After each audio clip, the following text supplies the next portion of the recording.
terkait dengan upaya pemerintah untuk mengatasi permasalahan COVID-19 ini.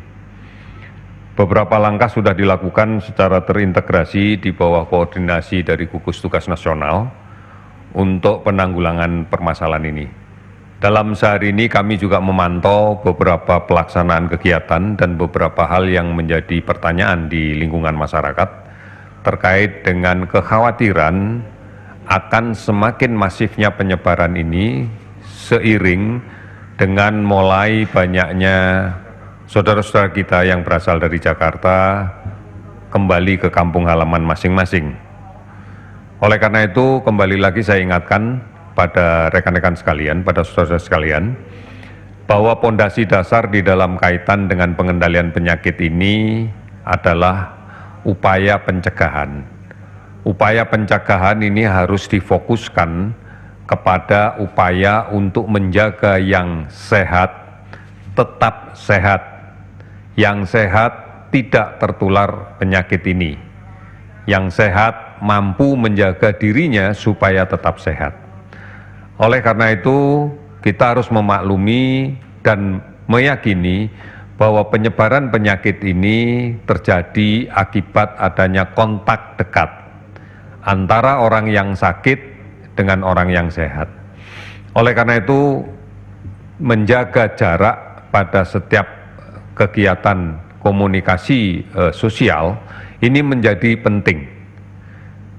Droplet atau percikan ludah, percikan lendir pada saat orang sakit ini sedang bersin, sedang batuk, itu bisa menyebar merata pada radius sampai dengan 1,5 meter. Oleh karena itu, jarak itulah yang harus kita jaga, lebih dari 1,5 meter atau lebih gampang lagi adalah kurang lebih 2 meter, inilah yang harus kita pertahankan. Artinya siapapun mereka, kita juga harus meyakini, karena tidak seluruhnya orang yang membawa virus ini nampak sebagai orang yang sakit.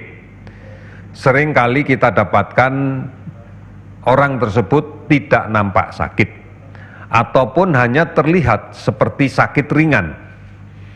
Oleh karena itu, mari bersama-sama kita patuhi ini. Apakah orang tersebut berasal dari daerah yang banyak ditemukan kasus, misalnya dari Jakarta atau daerah yang lain? Bukan ini masalahnya. Artinya tidak ada satu garansi bahwa meskipun tidak berasal dari daerah yang banyak terjangkit COVID, tidak membawa virus ini. Oleh karena itu, ini menjadi dasar untuk kita jaga jarak. Di dalam konteks menjaga jarak inilah yang kemudian muncul berbagai macam kebijakan, diantaranya adalah bekerja dari rumah, belajar di rumah, ibadah di rumah, adalah upaya-upaya untuk menjaga jarak. Hindari kerumunan, kemudian tidak melakukan salaman tangan sementara. Ini adalah upaya-upaya yang paling efektif dan saya yakini semua masyarakat mampu untuk melakukan itu.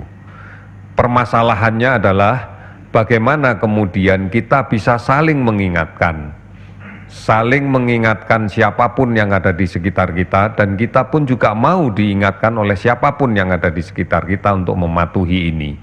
Kalau tidak, maka upaya untuk melindungi orang lain yang tidak sakit agar tetap sehat, atau upaya untuk melindungi orang sakit agar tidak menularkan penyakitnya ke orang lain tidak bisa berjalan dengan baik. Tahapan ini ditujukan untuk saling melindungi. Mari kita saling melindungi siapapun yang ada di sekitar kita. Kita lindungi keluarga kita lindungi orang yang lain dengan cara menjaga jarak ini. Kita pahami tidak semua orang memiliki daya tahan yang sama. Kita pahami tidak semua orang memiliki imunitas yang sama. Mungkin untuk sebagian dari saudara-saudara kita yang masih muda, yang daya tahan tubuhnya bagus, imunitasnya bagus, infeksi virus ini tidak terlalu bermakna memberikan keluhan. Bisa saja hanya muncul gejala ringan, bahkan banyak yang tanpa gejala. Namun sadari bahwa dia sangat memungkinkan untuk menularkan ke orang lain. Apabila yang tertular adalah orang tua kita, saudara-saudara kita yang memang sejak awal sudah memiliki banyak penyakit komorbid, penyakit-penyakit kronis yang mendahuluinya, maka dampaknya akan menjadi sangat berat dan bisa berakibat fatal. Oleh karena itu, mari kita jaga, kita saling melindungi siapapun yang ada di sekitar kita, utamanya adalah keluarga kita. Lindungi mereka yang sehat, jangan sampai menjadi sakit. Dan mari kita lindungi yang sakit untuk bisa berobat sampai sembuh, dan yang lebih penting lagi agar tidak menularkan ke orang yang lain. Ini menjadi kunci kita. Oleh karena itu, siapapun yang berada di sekitar kita, dari manapun dia, tetap kita harus berpikir untuk menjaga jarak. Oleh karena itu, mari kita sama-sama melakukan ini, karena inilah kunci yang bisa kita gunakan untuk melakukan pencegahan. Oleh karena itu, dasar pencegahan adalah itu. Tidak ada cara yang lain. Kebiasaan untuk pola hidup bersih sehat menjadi penting. Kebiasaan untuk mencuci tangan dengan sabun menjadi sangat penting.